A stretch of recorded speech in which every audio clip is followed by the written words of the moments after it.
রাজধানীর আদাবরে বিক্ষোভ মিছিল করেছে নিষিদ্ধ ঘোষিত ছাত্র সংগঠন ছাত্রলীগ।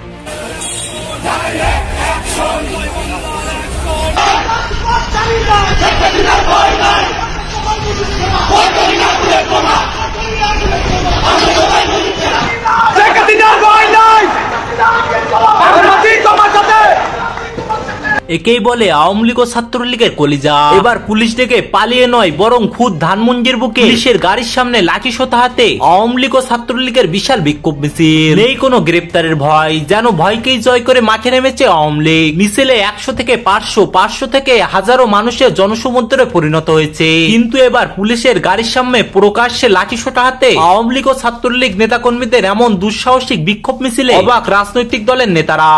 এটাই আমার নির্দেশে যা কিছু সবাই নিয়ে এখন মাঠে নামতে হবে, এদেরকে হটাতে হবে। এদেরকে হটানোর জন্য আর যাদের ঘর বাড়ি দোকানপাট ব্যবসা প্রতিষ্ঠান যারা ভেঙেছে, লুটপাট করেছে, ধ্বংস করেছে, আওয়ামী লীগের অ্যাকশন শুরু হয়ে গেছে। এটা হচ্ছে কোনো দল বা মতকে দমিয়ে রাখা যায় না, এবং মানুষ এমন এক শক্তি, মানুষ এমন এক জীব যাদেরকে কোনোভাবেই